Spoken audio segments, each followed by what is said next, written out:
Jadi untuk kreativitas itu muncul, diperlukan kesadaran yang sangat dalam terhadap apa yang kita putuskan untuk lakukan. Satu itu. Iya. Yang kedua, itu akan membawa kita, kreativitas itu akan membawa kita kepada mengetahui jati diri kita yang sesungguhnya. Kenapa demikian? Karena kreativitas itu adalah sifat dari spirit. Ya. Sifat dari mind, sifat dari pikiran. Itu kreativitas.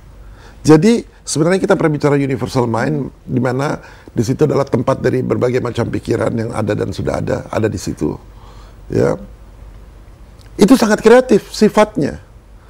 Nah, tapi dia kan statis.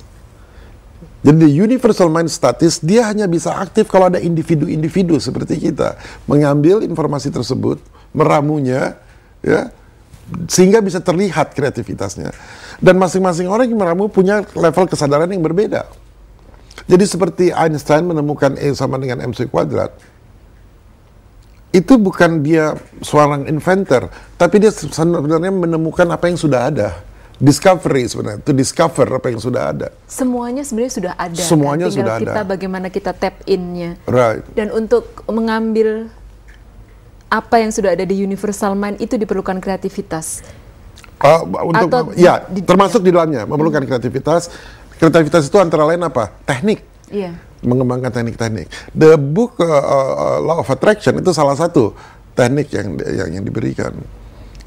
Semuanya sebenarnya adalah bagaimana mentransmute energi. Karena energi itu bisa diimport, bisa diekspor. Minggu lalu kita bicara mengenai healing. Iya. Healing kan bagaimana kita mengimport energi lalu kita mengekspor untuk membantu untuk menyembuhkan seseorang. Kreativitas sama juga. Bagaimana kita mengimport dari universal mind, kreativitas itu, kemudian kita mengekspornya keluar, bisa dirasakan oleh semuanya. Dan membuatnya menjadi dinamis dari yang statis Dinamik, tadi. Iya. ya.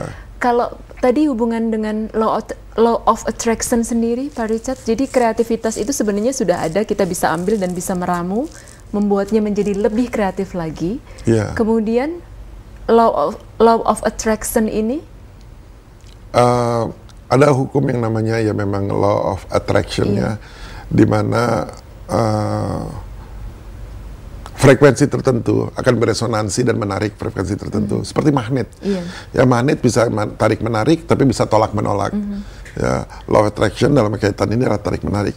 Attraction dalam bahasa Inggris kan ditulisnya ATTRACT ya, ION. Tapi sering diplesetin menjadi ATTRACK.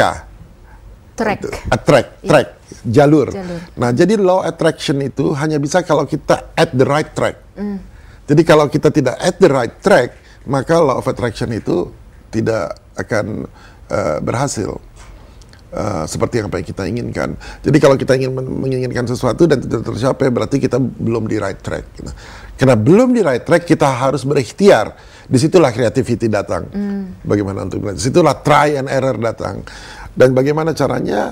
Caranya kita mengobserve ya hal-hal yang ada common denominator-nya secara deduktif, dan kemudian kita menciptakan teknik-teknik baru atau hal-hal baru sehingga kita bisa memperbaiki apakah kita masih di right track atau di wrong track.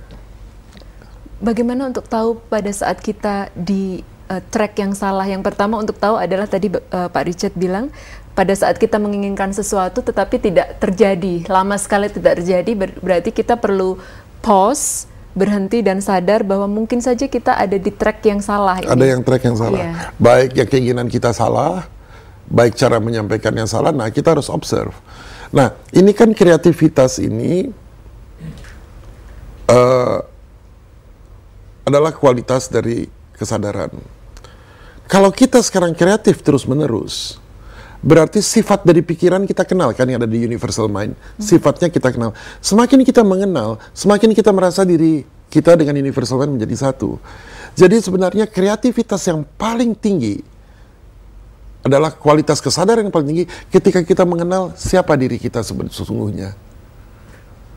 Apakah saya Richard sesungguhnya, atau saya merupakan bagian dari yang lebih besar lagi. Jadi itu kreativitas juga, mengetahui kualitas dari kesadaran. Jadi kualitas tertinggi sebenarnya untuk mengukur orang sukses bagaimana?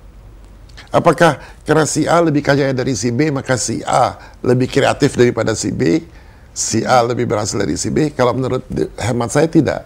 Kalau menurut saya tergantung kualitas dia mengenal, siapa yang mengenal dirinya sendiri lebih baik. Karena itu adalah kualitas kesadaran dan itu memerlukan kreativitas.